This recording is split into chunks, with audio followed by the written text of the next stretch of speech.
"What is a filthy thing like you doing in Cedar Grove?" Sergeant Curtis Hale roared before kicking Naomi Bennett, a black woman in a yellow hoodie, and forcing her face down against the hood. He searched her wallet, counted $900, and sneered. "Where would someone like you get this much money?" Still not satisfied, he ripped off the compass bracelet that had belonged to her late father, slipped her possessions into his own pocket, and called the theft a confiscation. His partners turned off their body cameras, threatened to plant drugs on her, and believed their badges could silence the truth.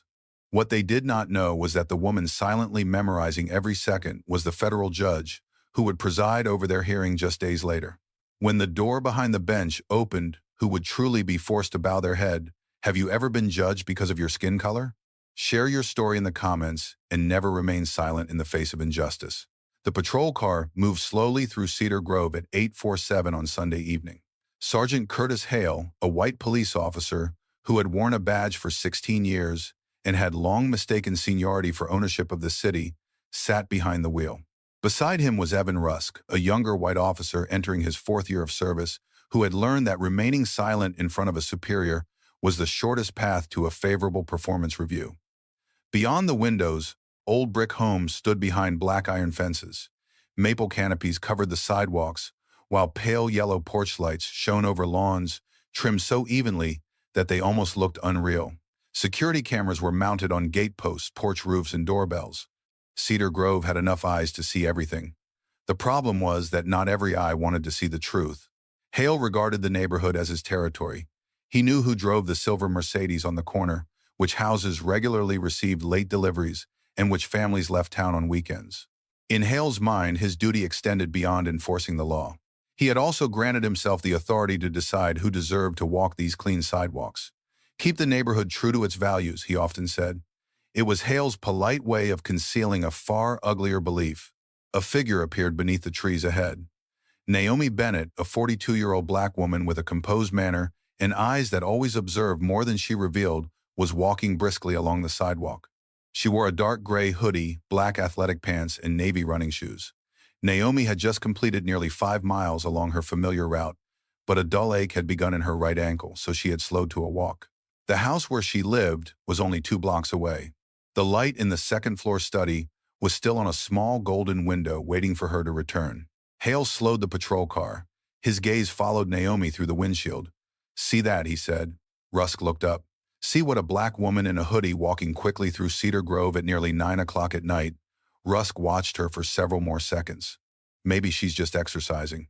Hale curled his lip. For him, the answer had existed before the question. Her skin color, the hoodie, the affluent neighborhood. Those 3 details were enough to replace evidence. He did not reach for the radio. He did not contact dispatch. He did not ask whether a break-in had recently occurred. There was no suspect description to compare her against. There was no criminal conduct to document.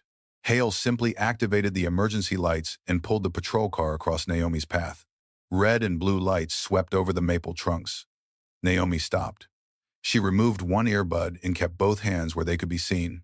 Hale stepped out first, his thumbs hooked into his duty belt and his chin slightly raised. It was the swagger of a man who believed the gun at his side could transform prejudice into lawful grounds. Rusk followed one step behind. "Which house are you prowling around looking to break into?" Hale asked. There was no curiosity in his voice. It was an accusation, clumsily disguised as a question. "I live nearby," Naomi replied. Her breathing had already returned to normal. "I just finished a run." "Address." Naomi gave him the street name and house number. Hale did not verify it. "Identification." "I don't carry it when I run." A thin smile appeared on Hale's face. He had found the excuse he had already decided must exist.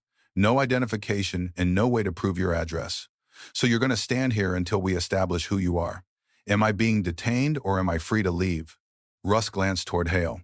It was not the question of someone in a panic. It was precise, concise, and forced the person being asked to confront the limits of his authority. Hale stepped closer, faced the fence. "Spread your hands." Naomi complied. The cold iron bars pressed beneath her palms. Rusk hesitated but still placed a hand on his holster. He did not draw the weapon. He merely wanted Naomi to see that he could. Later, Rusk would tell himself that he had not given any orders, shoved her, or used a single slur. But cowardice has a posture of its own. That night, it stood behind Hale with one hand resting on a weapon. Hale leaned close to Naomi's ear. People like you usually don't last a week in Cedar Grove before someone catches on. Naomi did not turn her head, nor did she tell him what she did for a living. What law have I violated? Hale's jaw tightened. Her composure irritated him more than an insult would have. He did not hear a lawful question.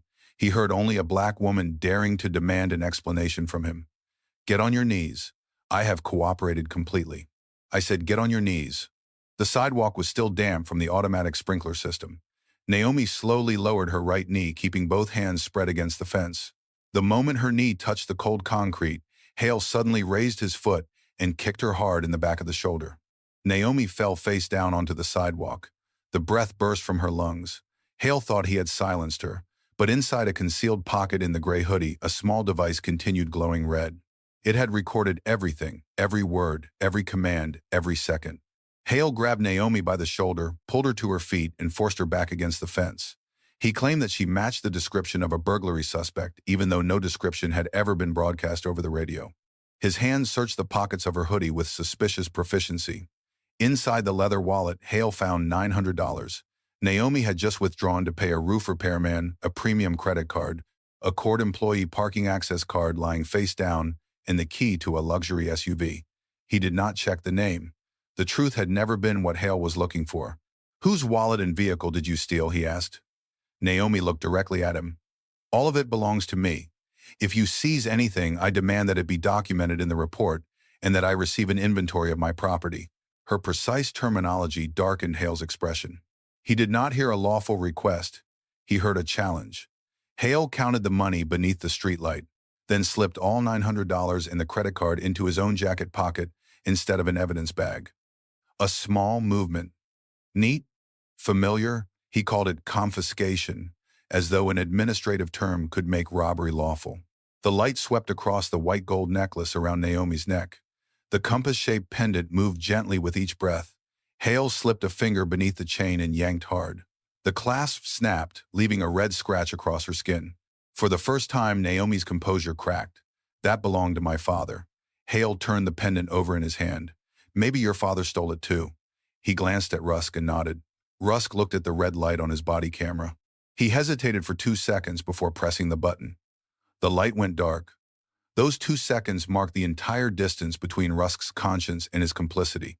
They took her wireless earbuds, the anniversary ring, inside a zippered pocket, her car keys, and her backup phone.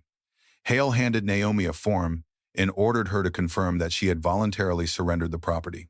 She refused. He immediately pinned her against the freezing hood of the patrol car. I could slip a few prescription painkillers into your pocket, then you would lose far more than a necklace. Naomi did not resist. She memorized his voice, the position of his hands, and every item they took. Before leaving, Hale leaned close to her ear. No one will believe a black woman in a hoodie over 2 cops with badges. At the station, Hale and Rusk wrote that Naomi had behaved aggressively, refused to cooperate, and voluntarily left after receiving a warning. Hale kept the money, credit card, and necklace. Rusk took the earbuds and ring. In the break room, Hale recounted the encounter like a triumph. Several officers laughed. The others looked down at their coffee, choosing the kind of silence that always benefits the powerful. Lieutenant Dana Mercer, a veteran female officer with 22 years of service, looked at Hale and said, "That woman was too calm. She asked exactly the questions you didn't want to answer." Hale sneered, "She's nobody." Internal Affairs dismissed all 9 previous complaints. That night, Hale slept soundly with the stolen necklace resting on his nightstand. The compass face pointed toward the ceiling, while the inscription engraved on the back remained unnoticed. 2 blocks away, Naomi returned home, closed the door to her study, and removed the inner lining of her hoodie. She took out a small camera, removed the memory card, and placed it in front of her husband, Daniel Bennett. The desk lamp reflected off the still red scratch on her neck. "They did not stop the wrong person," Naomi said. "They simply chose the wrong victim to silence." Daniel Bennett stood frozen beneath the light in the study. As an emergency physician, he had seen thousands of injuries, but his hands had never trembled the way they did while examining his wife. The shoulder of Naomi's hoodie was torn. A dark bruise was spreading from her shoulder blade down toward her ribs. The red scratch on her neck marked where the necklace had been ripped away.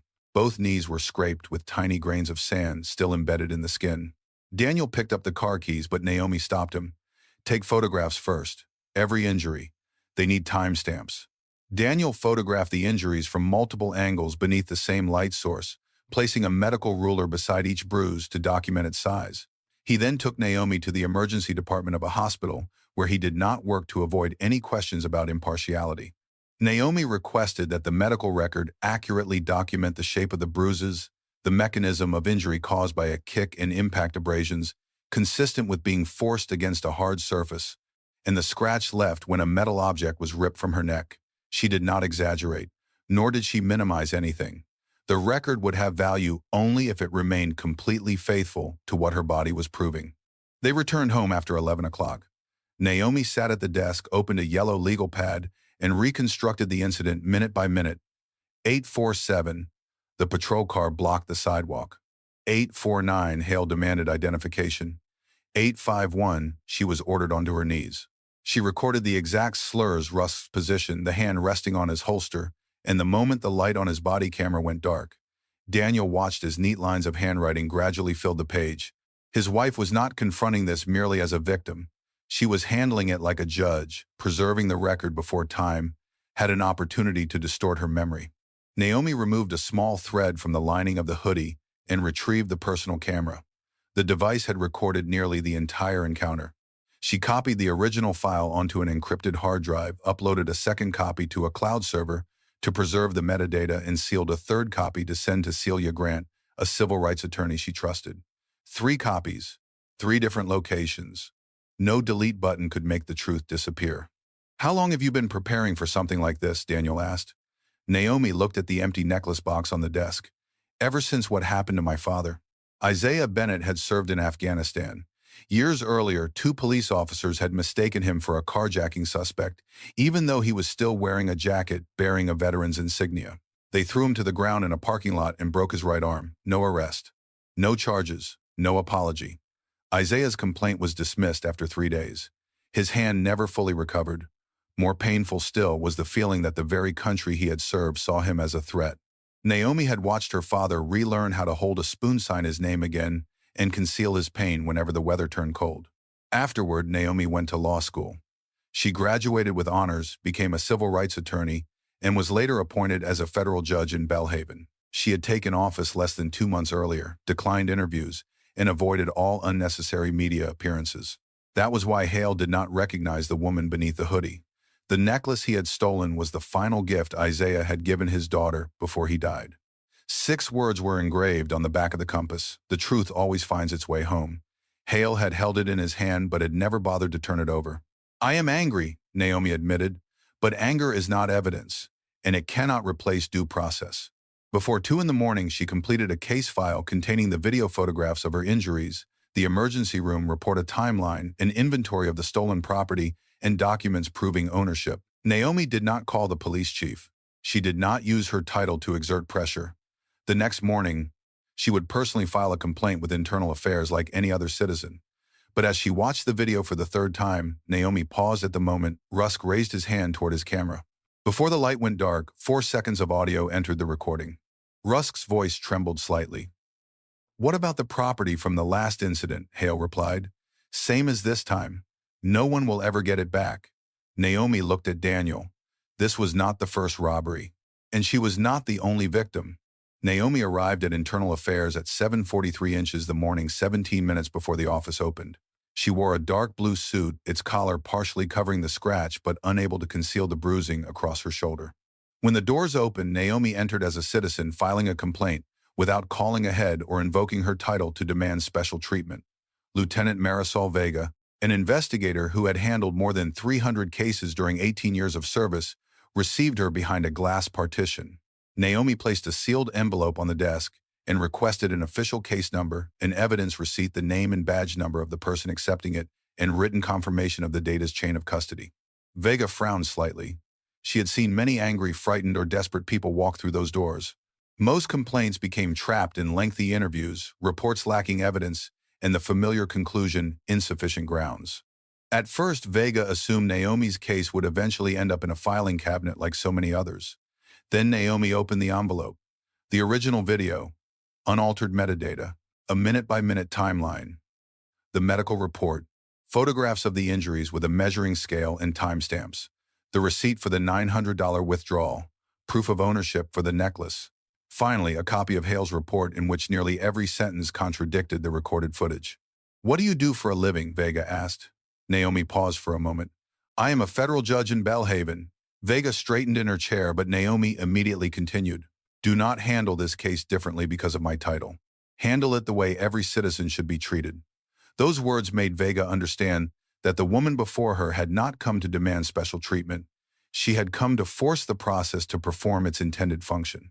Vega issued a receipt, marked the case as a priority, and ordered Hale's and Rusk's body camera data immediately preserved before anyone could touch it.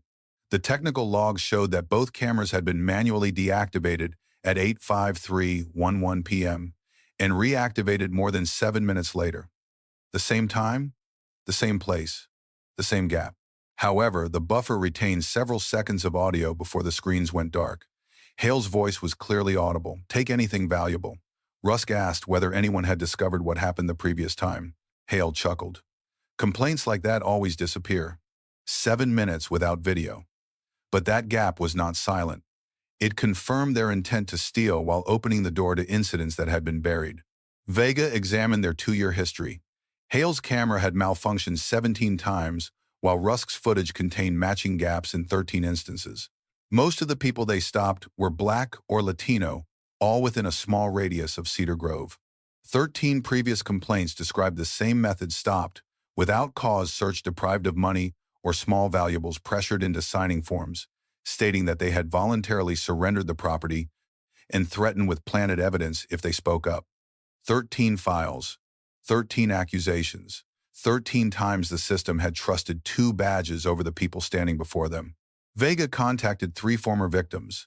They had never met one another, but each remembered the exact words Hale had used. "No one will believe you over a cop." One of them also remembered Hale and Rusk stopping at a convenience store after taking his wallet. Vega requested the archive footage and found an old video. Hale stood beside the coffee machine, removed money from the leather wallet, and handed a portion to Rusk. No evidence bag, no report. No procedure beyond dividing the spoils. By then, Vega no longer saw a disciplinary violation. She saw a robbery ring wearing uniforms. The file was sent directly to the U.S. Attorney's Office. Celeste Monroe, a prosecutor specializing in official misconduct, reviewed the evidence for 40 minutes before requesting warrants to search both officers' homes, vehicles, and personal lockers before any property could be destroyed. The warrants were approved that same night. When investigators arrived at Hale's home at dawn, he was still wearing his pajamas. They went straight to the bedroom, opened the nightstand drawer, and found the black velvet box. The impression of the compass pendant remained in the lining, but the necklace was gone. Hale was arrested at 6:38 inches the morning while helping his daughter put on her coat before taking her to school. He asked the investigators to wait on the porch, as though the search warrant were merely an impolite inconvenience. Even after being handcuffed, Hale calmly asked who was leading the investigation and mentioned the names of 2 deputy chiefs who had shared drinks with him. 16 years of protection from the system had taught him a dangerous lesson. Consequences could always be negotiated. The velvet box on the nightstand was empty, but his phone's location data showed that Hale had visited a pawn shop nearly 6 miles from his home the previous afternoon. The camera at the counter clearly captured Hale's face as he placed the compass necklace on the glass. The transaction record contained his signature, the exact time, and a serial number matching Naomi's proof of ownership. He had received $1,100 and agreed that the store could melt down the item if he did not return within 7 days. Investigators arrived before the necklace was sent to the workshop. The truth had found its way home sooner than Hale expected. Inside his home and vehicle, they also recovered some of the cash-bearing serial numbers, matching Naomi's bank receipt, several watches and men's wallets, with no corresponding evidence. Records 2 gift cards bearing the names of former victims, a box of identification documents, and dozens of blank, voluntary surrender forms. The search of Rusk's apartment uncovered the rest. Naomi's wireless earbuds were inside his gym bag. Her anniversary ring had been placed in a desk drawer. A tablet belonging to a victim from the previous year was still connected to Rusk's Wi-Fi network. Investigators found messages on his phone between him and Hale, discussing how to divide cash watches and electronic devices.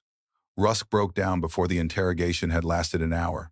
He offered to cooperate in exchange for a reduced sentence, admitting that Hale selected the targets while he disabled the cameras, stood guard, and wrote supporting reports.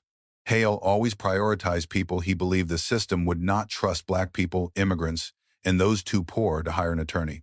Federal prosecutor Celeste Monroe convened a grand jury. For the first time, the former victims were allowed to tell their entire stories without being interrupted, doubted, or turned into suspects within their own complaints. The evidence forced Hale and Rusk to confront charges of robbery under color of authority, deprivation of civil rights, unlawful searches, falsification of records, obstruction of justice, witness intimidation, and conspiracy to conceal and traffic stolen property. The items found in their bedrooms, private vehicles, and gym bags said what their reports had tried to hide. This had never been confiscation. It was an unofficial evidence room built by greed. Hale still did not believe he would truly be punished. His attorney assured him that Naomi was merely a complainant and could not serve in any role at the hearing. But under the court's rotating assignment schedule, the initial evidentiary proceeding was assigned to Naomi's courtroom.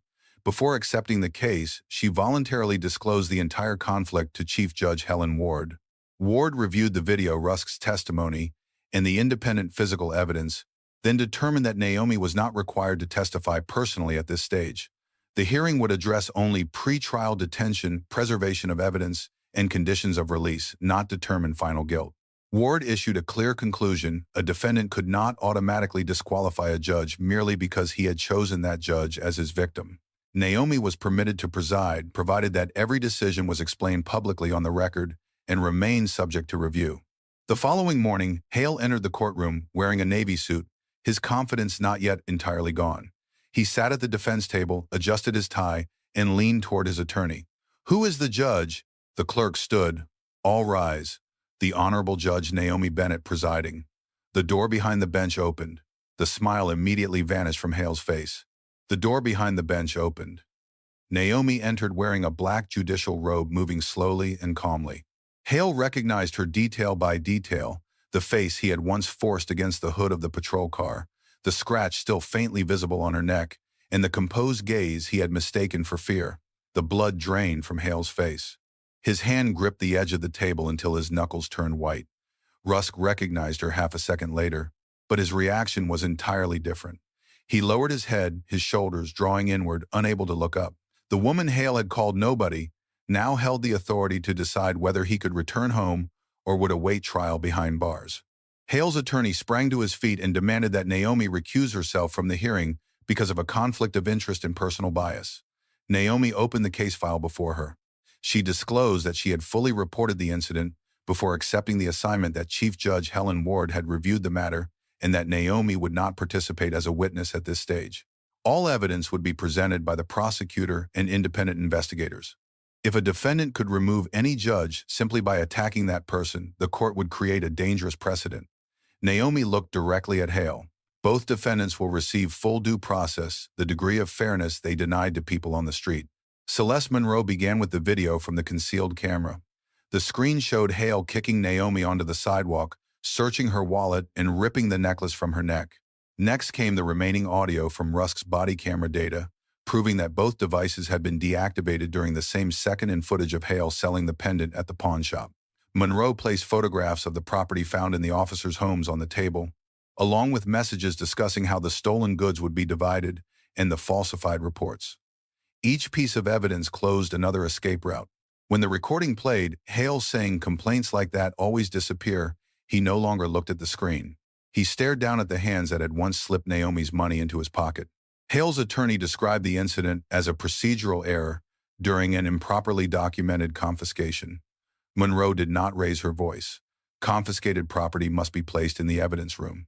These items appeared in bedrooms, personal vehicles, gym bags, and a pawn shop. No records, no evidence numbers, no receipts. She paused. That is not a paperwork error. It is robbery.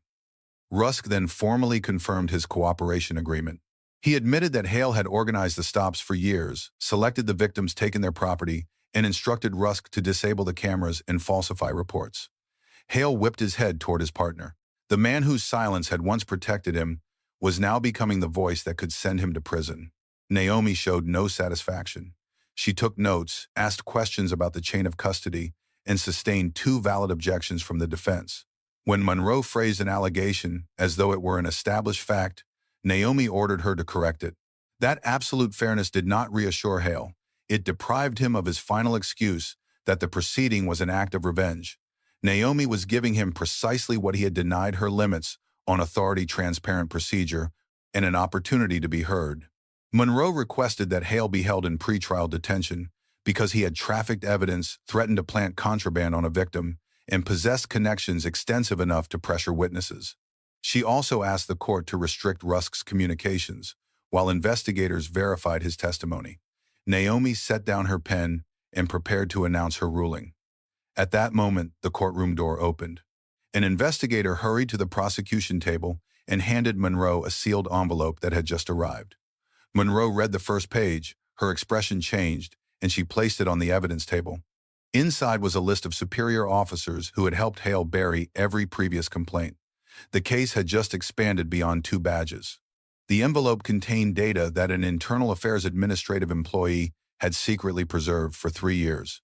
It included emails ordering investigators to downgrade the severity of complaints reports altered after investigators had signed them, deleted interview records, and instructions to close cases before witnesses were even contacted. Those documents proved that Hale and Rusk had not operated in a vacuum. Behind them were people with the authority to turn accusations into misunderstandings, evidence into insufficient grounds, and victims into liars. The deputy chief and 2 internal investigators were immediately suspended.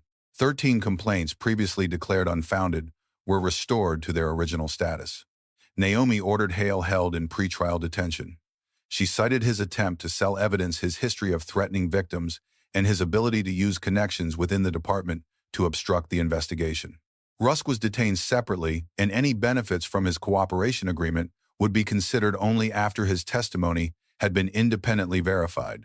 When the case moved into the guilt determination phase, Naomi recused herself, and another judge was assigned to ensure impartiality. She did not personally preside over the final trial, but the hearing she had conducted became the moment when power officially reversed direction. The woman once forced to kneel on the sidewalk was the first person to compel the 2 men behind those badges to answer to the law. At trial, former victims testified one after another. The videos revealed the same method: stop them, search them, take their property, disable the cameras, and then threaten them. Technical data proved that the gaps in the recordings were not equipment failures. The watches, wallets, gift cards, and electronic devices recovered from the officers' homes exposed the scale of the operation. Rusk explained that Hale regularly selected Black people, immigrants, and those with low incomes, people he believed the system would never trust. Each testimony did more than strengthen the case. It restored a voice to someone who had once been forced into silence. Hale tried to hide behind his 16 years of service, his commendations, and his documented nights on patrol. Prosecutor Monroe responded that a long career could not erase a long pattern of criminal conduct. The jury found Hale guilty of most of the charges. Rusk was also convicted, although his cooperation was taken into consideration at sentencing. Before sentencing day, the victims described losing jobs because their money and devices had been taken, losing trust in the police, becoming afraid to walk through Cedar Grove, and being doubted by their own families because their complaints had previously been dismissed. Naomi sat in the public gallery without her robe and said nothing. She allowed the other victims to remain at the center of the story. Hale looked at her and finally understood that Naomi had not destroyed his life. The choices he had repeated for years had done that. As the judge prepared to announce the sentence, Monroe placed the compass necklace on the evidence table. She turned it over, looked directly at Hale, and read the inscription he had never bothered to examine. The truth always finds its way home. The words engraved on the pendant echoed through the courtroom and carried Naomi back to the image of Isaiah relearning how to hold a spoon with the hand police officers had once broken. Her father had died before his complaint was ever validated, but that morning, his words were no longer merely a source of comfort for his daughter. They became the conclusion to a case that badges, falsified reports, and closed doors had all failed to bury. Hale lowered his head. For the first time, he had nothing left to place between himself and the consequences. The court sentenced Hale to a lengthy term in federal prison, permanently revoked his law enforcement certification, and stripped him of all pension benefits connected to the years in which he had committed crimes while on duty. He was barred from holding any law enforcement position and ordered to pay restitution to his victims. Rusk received a shorter sentence because of his cooperation, But that cooperation did not erase his responsibility. He had turned off the cameras, accepted stolen property, written false reports, and stood by while Hale assaulted innocent people. The judge emphasized that watching injustice, when one has the authority to stop it, is not neutrality, it is participation. The senior officers who had helped Hale bury the complaints were investigated and prosecuted in separate cases. Every old file was reopened. People who had once been called liars received formal apologies, compensation, and corrected records. The property that could still be located was returned to its owners. Some items never came back, but for the first time the system acknowledged that they had truly been stolen. That acknowledgement could not return the years they had spent living in fear. It only restored what had been taken before the money itself, the right to be believed. The Bellhaven Police Department was placed under independent oversight. Body cameras could no longer be manually deactivated during interactions with civilians, and every unusual interruption automatically generated an alert. A civilian board was established to review complaints involving racial discrimination. Officers were no longer allowed to investigate colleagues within their own units. All seized property had to be scanned and entered into the system at the scene. Those reforms could not change what had happened on the Cedar Grove sidewalk, but they made any attempt to repeat it far more difficult to conceal. Naomi received the necklace inside a transparent evidence bag. That evening, Daniel sat across from her at the kitchen table and carefully repaired the clasp Hale had broken. When it closed with a soft click, Naomi touched the compass pendant.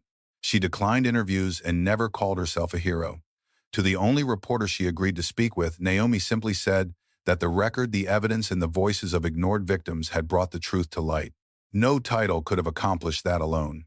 1 week later, Naomi returned to her running route through Cedar Grove. The same gray hoodie, the same navy shoes, the same skin that had made Hale believe she did not belong there. A new patrol car passed by. The officer slowed down, confirmed that the body camera was operating as required, and gave her a courteous wave. Naomi touched the pendant and kept running, neither speeding up nor slowing down. The same woman, the same neighborhood, the same hoodie. But fear and power had changed sides. If this story made you think, share where you are watching from, and tell us about a time when you were judged solely because of your appearance. Subscribe to the channel so that stories once buried by the system can continue to be heard. Silence protects those who abuse their power. Every share can help the truth find its way home. And as Naomi disappeared behind the maple trees, Lieutenant Vega opened a case file that had just arrived from the neighboring county. The cover bore the name of another officer. Inside was a series of camera gaps identical to those in Hale's case.